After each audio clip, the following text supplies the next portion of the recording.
Yeah, entirely fair. Thank you so much for sticking with me. It's now been 45 minutes trying to set up this Skype call. Technology is supposed to make things easier, isn't it? This is crazy. But yeah, thank you so much for sticking with me. Very, very pleased. So how are you feeling? Because you were ill last when we last spoke. Yeah, yeah. I had a little bit of a bug. Kind of came on me, about 3, 4 days ago, and it was just one of those 24-hour kind of things, Yeah, yeah, I know the one. and you just kind of go, "Whoa, I feel terrible," and then everything kind of feels better. And for a man paid to use his voice, I can't imagine that was much fun either, right? No, it wasn't. Right, well, I've taken up enough of your evening, so as much as I would love to sit here and talk to you all night, I'm sure you've got much better things to do than chat to me. So, if I'd like to just go through these questions that we originally had for you at the Golden Joystick Awards. So this is just after you'd won your award. Yeah, cool. Yeah, great stuff. So actually, yeah, so the guys on Reddit, they were really, really keen. A lot of them were keen to know about the mechanics of voice acting and really that world. So, and interesting enough, I was speaking to my girlfriend on the car ride home today, telling her about what we're going to go through tonight, and she had some interesting questions too. Not that I'm a sort of favoritist or anything, but I will chuck in some of her suggestions. But there's so straight away, the first question we were asked was there a specific reason why Geralt sounds so much rougher in The Witcher 3 compared to the previous two games? Oh man, really, it's just I was bloody tired. After 10 years of doing that voice, I was knackered. Uh, no, no, I think I think kind of what happened was actually that Geralt's voice bedded in. Um, in Witcher One, I had to push him down there. There's a long way to go for my voice at the time. Even though at the time that I did Witcher One, I was a smoker. Um, I quit between Witcher One and Witcher Two, and I remember in Witcher Two, I had to work in a different way to find the voice, but by Witcher Three, it was just kind of there. I didn't have to work for it anymore. So I think what happened is I damaged my voice beyond recognizable Doug sounds, and now I'm just Geralt. That's Only when I want to be, though. That's what they want to hear, Doug. That's what they want. No, I have no idea. That's a good guess. I think that actually physiologically, my vocal cords have changed to facilitate the voice. So I can go deeper now than I could do before, for all kinds of reasons. As you can hear, I don't sound like Geralt now. In some ways, maybe, but I have to actually put on the Geralt voice to make it happen. So actually, and that was an interesting thought that I had was what was the process for you for coming up with Geralt's voice in the first place? Because, and I'll come to this in a later question, because some of the other voice actors have approached Geralt in a different way. So is Hmm. this entirely Doug Cockle's work, or did CD Projekt Red have some kind of input on this? Is it a collaborative effort? Oh, that's a really interesting question. It is collaborative in the sense that in Witcher One, when they were casting the role, and I went in, and I was working with Boris and Mark Esdale at the time, and we were trying to find the kind of timbre of voice that they wanted, and Boris suggested at one point Clint Eastwood and Dirty Harry, and that kind of make my day punk. Let's go. I got 6 bullets, you got one head, or whatever he says. You know what I mean? And Dirty Harry, it's that whole thing. I love it. And he suggested them. I had not seen the film in a long time, but I know Clint Eastwood well. I love Clint Eastwood. And so I just kind of went for something like that. And that was kind of it. And then that's what they liked. So when I went in for Witcher One, that's what they were after. They were after that kind of Clint Eastwood, Dirty Harry feel. So that's what I did. So yeah, it was kind of Boris going, this is what we're after. We're after this kind of thing, and then me going, okay, well, this is my approximation of that. So it was a mix, I guess. Yeah, Yeah, compromise. that's great because the one of the questions we were asked is whether or not you've actually heard the Polish Geralt, because apparently he's very, very different. He is significantly different to yours. Yeah, no, I haven't. But I have been told by some fans who chose to play in languages other than English that they preferred the non-English Geralt. And that's great. That's fantastic because those poor Geralts, they're all going off my performance partly. Sure. I mean, I don't have to listen to the Polish Geralt and then try to approximate his sound. For me, I was always the English Geralt, and I had the lines, and I made his voice work. I don't know how it works for the other guys. I understand that for some of them, they have to try to basically do my performance, but they're in their own language, and I can imagine that being really, really challenging. I've had to do that once or twice the other way around into English. And it can be really hard because rhythms are different, and the tempos, the rhythms, the timbres, the way that emotions are expressed in different languages is different. So it can be really challenging to do that. So hey, if you like the German Geralt or the Polish Geralt or the French Geralt, fantastic. They deserve kudos too. Right, especially as an actor, I guess, because you want to. You need your kind of emotional heart space to inform your performance, right? You don't just want to go, oh yeah, we like the German Geralt, so can you just kind of say his lines just in English? Yeah. Yeah, well, I'm a teacher of acting as well, and I always tell my students, look, you can't actually be somebody else. You can only be yourself, and you only have yourself to inform all the characters that you play. So, on one level, the more you know about the world, the more you experience, the more characters you can play and play them truthfully. And the other thing is, the more you know about yourself, the more you can put into a character. So, yeah, I don't want to be somebody else's Geralt or somebody else's anything. I want to be my version of whatever it is I'm playing. That's the only way to be truthful as an artist, I think. Yeah. So somebody actually was interested. You said about Dirty Harry, about Clint Eastwood, and there was a guy who said that he got a very strong Kevin Conroy's Batman vibe from playing the game, and wondered if you had any inspiration, if Kevin Conroy or Batman in general had any inspiration on that. No, I'm ashamed to say I don't even know who Kevin Conroy is. He's probably doing the same thing. He'd probably watch this and go, "Who the hell is Doug Cockle?" So, but Kevin, for what it's worth, man, I love your work. Always the professional. No, truthfully though, I have heard the work of multiple Batman games, and that there's been some fantastic work. And part of the reason I've heard that work is because on IMDb, Internet Movie Database, I was made part of a list of people that the 10 or I mean, I hope it's 10 and not 100. That would be kind of pathetic, but the people that this person would most like to hear do the next Batman voice. Oh, sure. And I went through the list of people, and I went and looked at some of their work, and I was because I was curious, I was curious about it. Yes. And I was on there. I can't remember where I was. I was in the top 10, I think, because that's why I think of it as the top 10. But I could be wrong.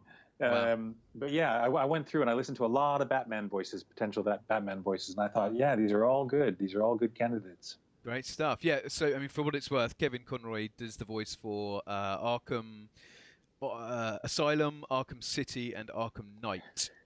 I've not played any of them, and I should, because I love Batman. He's one of my favorite comic book. Him and Spider-Man. Batman and Spider-Man are my favorite comic book characters. Yeah, see, so. Batman is my number one. He's my number one go-to guy. Kevin Conroy also voiced Batman in the entire run of the Warner Brothers Batman animated series, which ran for over 10 years. No, I did see that, so I do know your work. That's Kevin.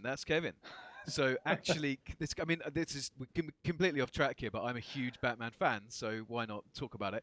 Yeah, well, Kevin, I like Batman because, what I love about sorry, dude, but you're a Batman fan. I'm a Batman fan. You're probably much bigger than me. I'm just kind of a sidelines fan. But what I love about Batman is he's just a normal guy. yep, You know what I mean? There's 100%. nothing magical about him or anything. He can't Yep, fly. correct. He's not, he's just a guy who knows science and he's That's really it. fucking good. And he just uses his And brain. yeah, exactly. And I love that. I love that. I like he's ruthlessly sort of using science and methodologies like Sherlock Holmes, but Yeah. but with a cape and with a car. It's incredible. And he's like a ninja, And he's and he a does so ninja. he uses everything that a human being can possibly use Yeah, to their advantage to yeah, I love you it. know I love that make the world a better place. his level of pragmatism borders on insanity as well. So he has died and visited the afterlife. He's fought gods and demons, and yet still remains agnostic because there's no scientific foundation for ghosts or goblins or gods, even though he's met them. He still says, well, there must be a rational explanation for all of this. Incredible. So Kevin Conroy's played Batman more than any other Batman actor added together. Oh, brilliant. So yeah, he is the consummate Batman. Yeah, so I don't know. Well, we got completely off track there. I've completely That's all right. lost my... So what is it... working for CD Projekt Red, like you said, 10 years now you've been working with these guys? 10 years I've been working with those guys. Yeah, I mean, they're brilliant. They're amazing. It's so are you going to continue working with them? They have upcoming projects. They have games in the pipeline. Are you contractually obliged, or have they given you a call or anything like that? No, and in fact, there was no contractual obligation for the continuation of me playing Geralt. It was all just as things developed, they kept calling me back, and we are where we are now. There's been some kind of rumors and jokes about me coming back into the new game, Cyberpunk, Yes, which is still in development in some way, shape, or form. But probably as like I don't know, some kind of Easter egg or something like that. Who knows? Fantastic. Who knows? I mean, I'd love to come back as more than that. It would be really fun to continue my relationship with CD Projekt Red because they've been great. But that's not the way this industry works. Sure, yeah. It's just, things move. So we'll see what happens. But I've had a really great 10 years with CD Projekt Red. They've been fantastic people. They sent me a big box of goodies as a little thank you. Just little things, pins and T-shirts and journals, and they sent me the game and stuff like the board game and stuff like that. So they were very nice, and I've had a good time. If it continues, long may it continue. Sure. Great stuff. Well, so over 10 years, I mean, there must have been some quite serious budgetary enhancements. So between Witcher 1 and Witcher 3, I mean, Witcher 3 is the best looking game I've ever seen. It's probably had more money spent on it than anything else. Has anything in your capacity, have you noticed major changes in your job as the budgets have increased for these games? I have to say no, but only because I don't... The tech in terms of recording voices and stuff like that is pretty basic. I mean, it can be really high tech, if you go into motion capture and VR and, facial capture and all that stuff. But we weren't doing that. They were focusing on the graphics of the game and the gameplay. So all the tech advancements were CD Projekt making the game the best it could be. Between Witcher 1 and Witcher 3, there wasn't a huge difference in how we recorded Geralt's voice. There was a little difference. Witcher 1, we had one microphone, and we recorded in a very, a particular way. Witcher 2, we had one microphone as well, though it might have been a different one, and the settings were a bit different in terms of what the engineer was capturing. Witcher 3, there were two microphones. That's the technical change. But that doesn't require a lot of money, except that they said, to Side UK, they said, well, look, what can we do to help distinguish Geralt's voice between when he's speaking with a person who's in front of him and when he's thinking. So we had the Geralt inner monologue, as it were. I think actors out there will know what I'm talking about. All the players will as well. It's when he's going through caves and he's talking about what he's seeing and stuff like that. You know, the inner monologue, the you talking to yourself in your head, and his outer monologue when he's talking to other people. So we had two different mics. So we had I called it the short mic and the long mic. Short mic is it's like the Sennheiser U87 kind of thing, and it's, you know, it's the that doesn't help, does it? So you got the Sennheiser U87 whatever, and then you've got the long one that I call a rifle mic, but that's old school. That's old school. Oh yeah, the shotgun, right? Yeah. Yeah, the shotgun. Yeah, Yeah. I call it shotgun as well. Yeah. But there's an actual name for it, and I've forgotten it at the moment. I was all proud of myself one day. I went in, and I think I was working with it was Damien Goodwin on the day.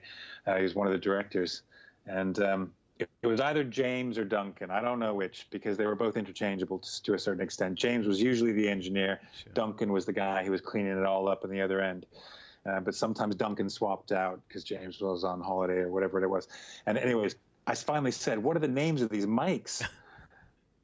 And they told me, and I tried to remember them, and I still can't remember. So. Shotgun. It looks like a shotgun. So It's a shotgun mic.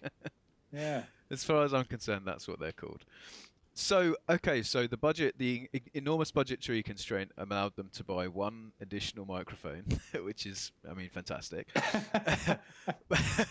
But I mean, when you're working on these games as a voice actor, now I've watched some behind-the-scenes documentaries and so on, and sometimes actors are in the same room together, but sometimes you're acting alone. So, I mean, what was it like on this? Are you working with other people? Is there someone else in the room, or are you just entirely by yourself? Completely alone. Completely alone. It was, but you're not alone, because when I was in the booth, there was always a director and an engineer in the other room, just on the other side of a piece of glass. And I had headphones on, so I could talk to them. We could interact. So you're never alone. And sometimes Boris or someone else is on Skype listening in and stuff like that, and you have a chat with them as well. So, but in terms of the other characters, it's always been alone from the very beginning. Sometimes I record my lines first, and then the other characters react to my lines as I perform them. And sometimes, and this is when I really love it, is when they've already recorded, and then I can react to their lines. Because that's when, as an actor, you kind of that's what your thing is. It's about reacting to someone else. So so I love it when that happens. But more often than not, I think it was always me recording my lines first, and so the director, whoever it was, would try to would I say try, but they were actually very good. Kate, Mark, Damien, various other people, but mostly Kate, Damien, and Mark, and they were so tight with the whole thing, because they all have other projects going on and everything else. So it was great, because they would perform for me. They would perform the other characters. And they couldn't do the voices, but they would try to give me a performance to react to. And then, the other actor would come in later after me, and they would be responding to me, and they would help them to find the right reaction to my performance. So it's very much a team effort. So when you're playing the game, those directors are there. They're very much there, and they're helping to guide the actors, whoever's responding to the first recording actor, to to find their performance and make it all work.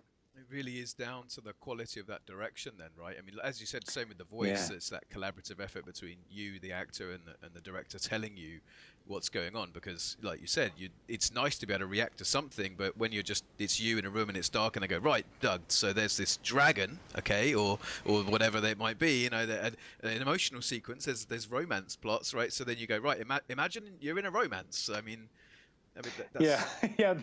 The sex scenes are particularly interesting. especially if for me, especially if I record them first, because I have nothing to feed off of. So I'm just doing these flirty voices and things like that, and all I can do is trust that whoever the director is going to be able to bring the other actor into this sex scene with me. But I feel like a real goober because I'm in there making noises and doing stuff, and they do too. And that poor who was it? Somebody told me a story. It wasn't Triss. I think it was whoever played Shawnee in Hearts of Stone, and they had her in there, and she had to make all these noises and stuff, and they got really embarrassed, the two directors, because they're two guys, and they're having to record this woman in the booth having virtual sex. Best job in the world. Yeah. Well, until you do it, and then you're like, oh God, what am I doing? Yeah, that's it. I mean, that's the kind of thing that it's all about. It's surely like these funny little anecdotes. I mean, is that why you become an actor, just to have these kind of fun experiences and to express yourself? And no, I think I became an actor because I wanted people to recognize me, and not recognize me on the street, but acknowledge me. I think most actors do. Most actors, they get into it because they get out of it something that is difficult to get out of other things sometimes. So it's like sports stars. People who are high level sports professionals. They love the craft. They love the expertise that they've developed, but they also love the attention that they get because of it. So yeah, I can honestly say that to a certain extent, part of the reason I became an actor was because I wanted attention. I think that would be lying not to say that. But at the same time, what I really like, what I think I really love is the telling of a story. It's the, and this is going to sound naff in some ways, but it's true. It's the ability to take someone somewhere, to tell a story and help someone through their imagination go somewhere magical. That's incredible. And it's amazing. It's an amazing feeling when someone comes to you. I love theater. I've always loved. Sorry, I just tapped my microphone. I've always loved theater, and one of the things I've loved about it is that pure imagination ride. And games are great for that too, because you get into the game and you're just in this other world. Even though you're sat on a chair in your own living room or wherever you are, but in your mind you're somewhere else, and that's amazing. That's a magical thing, and it can take people out of their cares and their worries, and it can inspire people, and it can do all these wonderful things. And yeah, I think that's magical. When I sit down with my kids, when I did my kids when they were little, and I'd read them stories, and I used to play the characters. Yeah. It was because I couldn't help it, because I loved to play the characters. I want the characters to have a life. And there was a particular one. It was about little girl pirates, and it was all about pirates, and I had to put on the voice of the pirates. And there was the vicious pirates, and there were the little girl pirates, and there were all kinds of pirates, and there was they all had Irish accents. I don't know, but it's that pirate voice, and you just have fun with it, and you go somewhere magical. Yeah. So yeah, I've actually kind of just shot down my whole attention-seeking thing, and gone. What it's really about is telling a story. Well, you've taken me on a journey tonight, so I've had a whale of a time. So thank you, just from my perspective. So actually, sorry. No, this is incredible. I'm having the best night of my life. I have two questions based on what we just spoke about. So based on acting. So here I am. I'm at my desk. Look, I own a microphone. I own a pop shield. So for my YouTube channel, right? So I've got the gear. I've got the equipment. So you've convinced me. I now want to become a voice actor. So how would I get into it, do you have any tips for an aspiring voice actor like myself, as I've now just decided I want to be a voice actor? Oh, right. Well, I was going to say you have to have a decent voice, but I think most people do. Okay. You have to be aware of your voice. You have to be aware of how your voice works and how you can alter it to a certain extent. You know, everybody can only change their voice so much, so everybody will have their limits. I personally think you need to have some actor training. How much, I don't know. But you have to understand enough about the acting process to be able to converse with the director and to understand character and narrative, plot, and emotional context, but also, you know, you have to be kind of empathetic to human emotion. Everybody is, but actors are in a different sort of way. They're kind of sitting outside of human emotion and observing it, which is kind of creepy, but that's what we do. So, you know, whenever it's a really weird thing, and actors, you'll recognize what I'm talking about. You know, you get really upset about something, you start crying, and immediately you start objectifying your own crying. You start going, how am I crying? Why am I crying? What's my breath doing? And there's some subconscious part of you that's analyzing what you're doing from outside of yourself, which sounds really weird and creepy, but it's actually what actors do. It's how they try to understand what human beings do when they're in those states of emotional distress or happiness or whatever it is. I know I do it. I hope I'm not just a freak and I'm not the only one. So you need some kind of empathy towards what human emotion really might be and how it manifests itself. You need to have a love for telling a story. Like I just said, you know, you have to be part of the story. You can't just make funny voices. That doesn't work. You have to want to be a character who's living through something and who wants to share things. And also, I think you have to be human. You have to be a person yourself, because that's the only way we can understand what being a person is. And you have to bring yourself to it. So all those things, you know, and I think that's the most important one, as well as you have to bring yourself to the work that you do. I want to say to students who I work with, you know, you and who you are is the best actor you were ever going to be. I can teach technique, I can teach you new skills, but I can't teach you talent, and I can't teach you how to be yourself and how to perceive the world around you. That's you.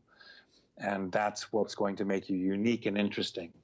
And so, yeah, if I was advising you, I'd say go get some skill, go get some knowledge, and then be the best you can possibly be, which sounds now stupid, but it's true. It's absolutely true, and I think most artists would agree with me. You have to be the best you can be to be the best artist you can be. And if you're trying to pretend to be someone else, then you're just going to fail. I always remember a quote. I use this a lot in my job.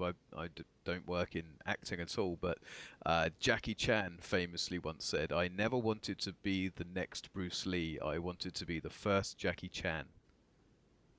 Yeah, I think that's absolutely excellent. And you can take, you know, Jackie can take inspiration from Bruce Lee and admire his work, but he's got to be himself. Yeah, yeah.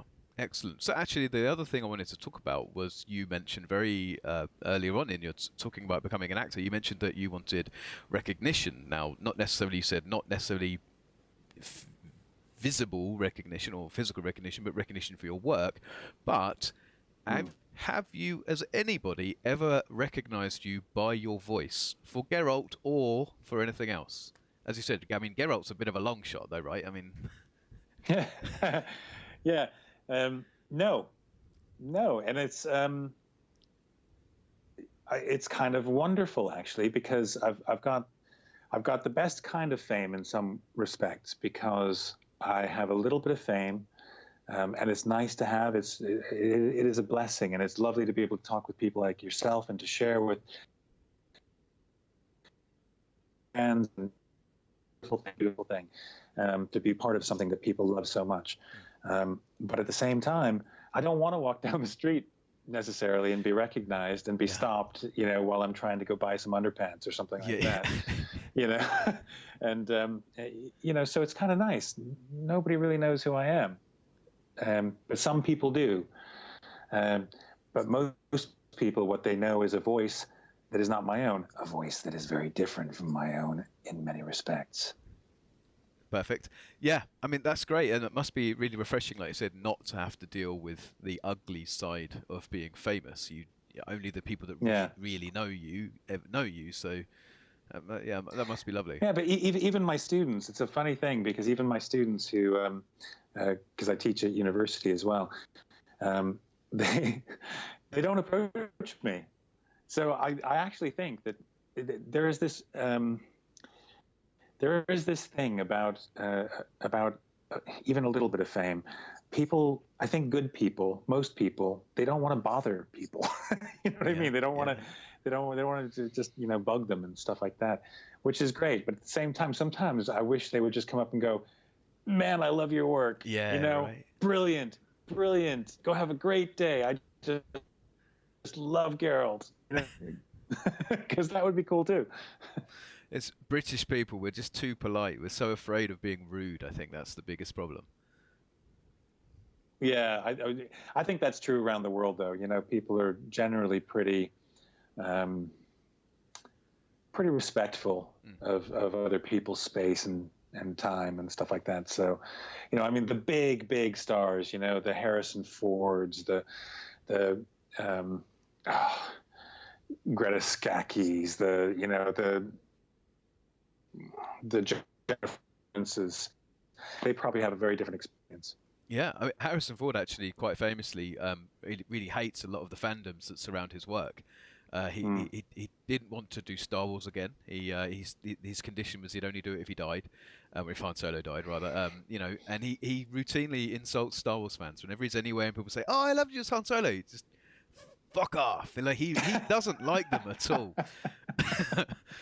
But interesting enough, actually, on the subject of Harrison Ford he's never seen an Indiana Jones movie. He's one of those actors who doesn't watch his own performances. Yeah. And I think he's a funny guy anyways. I think he's an amazing actor. I love Harrison Ford. Yeah. But he is a funny guy. Yeah. I think. I don't know him. He could have the best sense of humor ever, or he's actually just the worst person in the world. I just read in the paper the other day. It's all about Carrie Fisher, and how Carrie Fisher and him had this thing during the first Star Wars, and it never happened again. But they had this whole thing and stuff like that.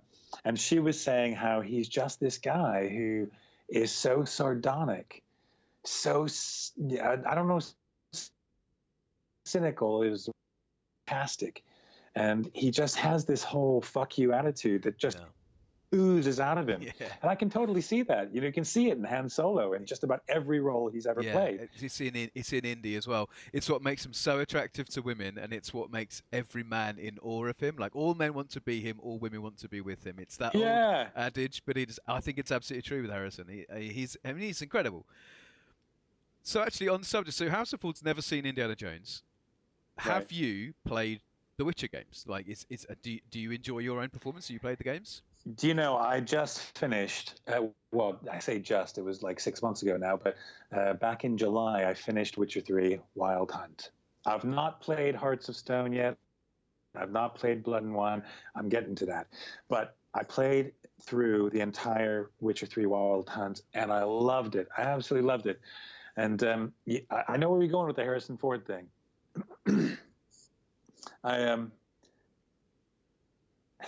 I think for the first couple hours, it was a bit weird. Yeah. Because I was hearing my own performance, and sometimes I went, "Ooh, that was good," and sometimes I didn't notice it at all. That's the best time. And sometimes I went, "Ooh, I'd like a retake on that one. That one could be better." You know what I mean? So you're kind of, I can understand why Harrison didn't want to watch Indiana Jones, because he, as an actor, I think it's really hard to not be your absolute worst critic and go, oh, that was crap, and now that's out there forever and ever and ever. Nobody else thinks it's crap. It's just you. Yeah. But that's how these things work. Yeah, very true. And how about the Witcher books? Have you read the Witcher books? Are you familiar with these? Yeah, I've read all of them, except that there's a recent one that's a bunch of short stories that I haven't read. But yeah, I've read all of them. Love them. Yeah, but I wasn't able to read them before Witcher 1 because they weren't available in English. I wasn't able to read them for most of Witcher 2. There were only a couple that I could read for Witcher 2. So I read most of them kind of during the tail end of Witcher 2 and into Witcher 3. I didn't even know that there were books. I mean, this is me being ignorant, but I didn't realize that the video game series was based on a series of books. And this isn't even the first time it's happened. Like a lot of these Eastern European video game developers are taking Eastern European literature and fiction and turning that into video games, and it's actually incredible. There's so much talent out there in Europe, and it's great because there's other sort of stories that they could be adapting, but it's great that they're bringing this quite unique set of their own culture to the world and going, look, this is what Poland has to offer, and everyone's going, oh, that's actually really bloody good. Thank you very much. Yeah, exactly. I mean, poor Sapkowski, his work might never have been read in the English-speaking West if CD Projekt hadn't made the game. Who knows? It might have been as well, but you know what I mean? It's just like, wow, because he was really popular in Poland, Czechoslovakia, Hungary, Bulgaria. I think he was in German. I think they had German translations of his books, and off east, and possibly Russia, but not too deep into Russia. I don't think he reached that far. So he was very, very popular in a certain kind of geographical region. And then the first game came out, and it just exploded for him. Yeah. But I don't know. I'm no font of knowledge on that. It's just my impression. Well, that's good enough for me. As I said, I was entirely ignorant to there even being books. So it's brilliant. So I should pick them up because actually the reviews for them are very, very good. And yeah, they're excellent. Oh, the latest one that I read, The Tower of the Swallow, is really good. It's top notch. Loved it. Fantastic. So there isn't an audiobook version. So would you? No, I know. And somebody asked me recently on Twitter. They said, "Would you be willing to do audiobook versions?" And I said, "Yeah, absolutely." But I haven't been asked, and I haven't heard anything about audiobooks being made. So, well, I mean, we should get on that. Let's get it going. Let's get an Indiegogo or a Kickstarter campaign. Yeah, let's get it going. Absolutely. And there's a movie in process as well. I don't know where it is in process. But it's certainly in pre-production. Yeah. So the world's gone Witcher crazy, and we need to capitalize on this as soon as we can. Of course. Would you be able to maintain? I mean, would you do it as Doug? Would you do it as Geralt? Would you be able to maintain Geralt's voice for the 12-hour unabridged audiobook version? I mean, it would surely that. No, I wouldn't do that. No, it would have to. I'd have to tell the story as Doug, as a version of Doug, and then break into Geralt's voice when it was needed. And God knows what my Triss voice would sound like. I was just going to say, would you do Triss? Yeah, or Yennefer. I mean, Denise Goff. She's done a fantastic job. I couldn't replace her performance. They'd have to get her in. They'd have to sit her next to me. That lovely woman. They'd have to sit her next to me, and we could perform together. Perfect. I mean, yeah, that's great. We could record the whole thing. We do that as we could put that out as a podcast. Yeah, we're making. She's great. I mean, this is one of the things. I get a lot of attention for Geralt, actually, and I had some absolutely fantastic co-stars. All these people who did the other characters, the other characters who make Geralt's world come together, and they're all brilliant. They're amazing. Yeah, they are. Yes, they are. That's very, very humble of you to say. I wasn't expecting that. That's very cool. Most actors do, really, but but it's true, though. It's absolutely true. Without all of them doing their very best work, then none of us would sound good. Very true. I think you've brought us to a really nice, natural sort of end there. That was perfect. And it's 25 past 8, so I don't want to take up too much more of your time. So I'm going to ask you one last question, and this comes from, again, this is one of our question answers from the Witcher subreddit. And there's a man called Arg, and he asks the most important asks the most important question of all, and that is, have you ever considered being the vocalist in a metal band? Arg! Arg! I think I could do a good job as a metal band man. So I don't know perfect. if I'd survive, to be honest. You know.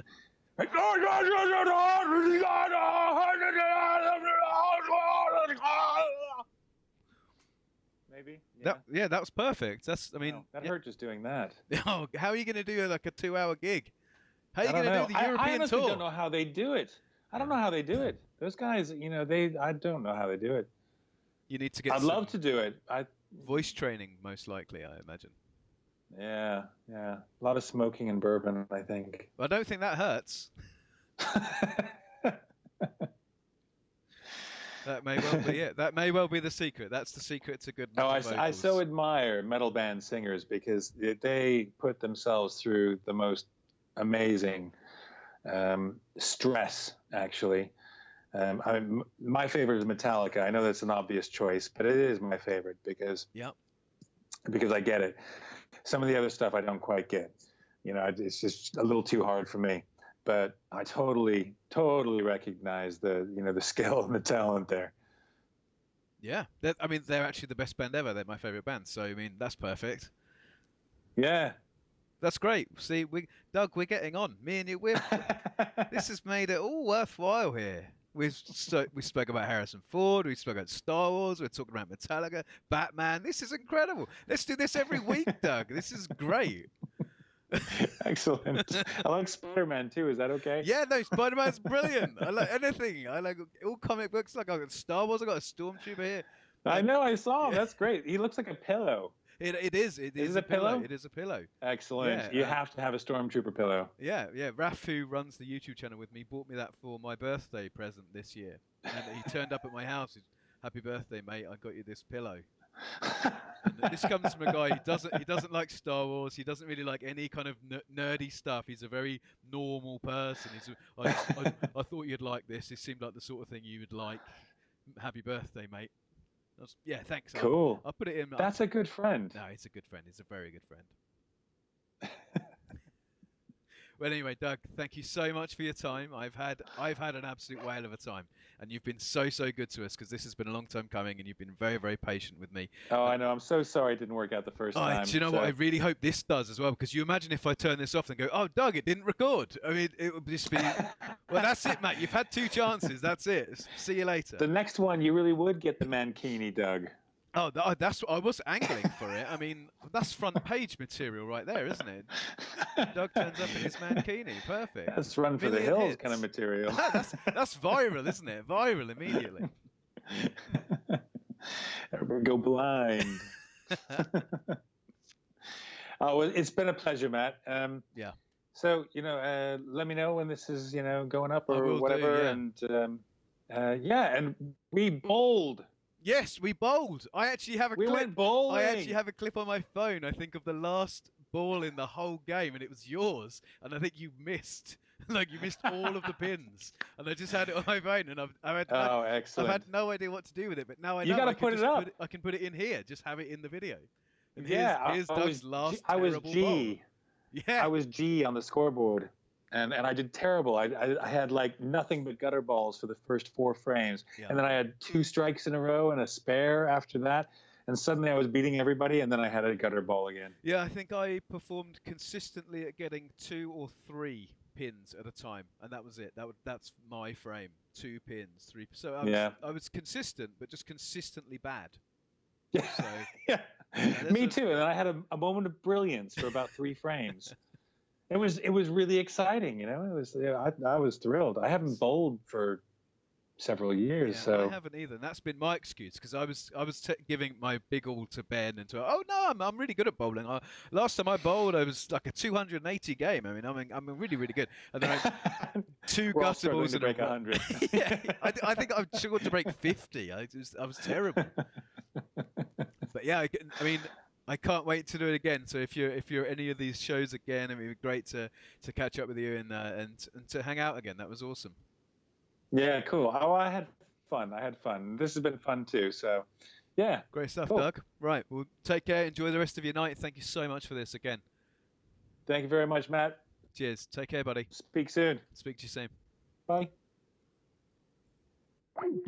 Doug Cockle is literally the coolest person I've ever met.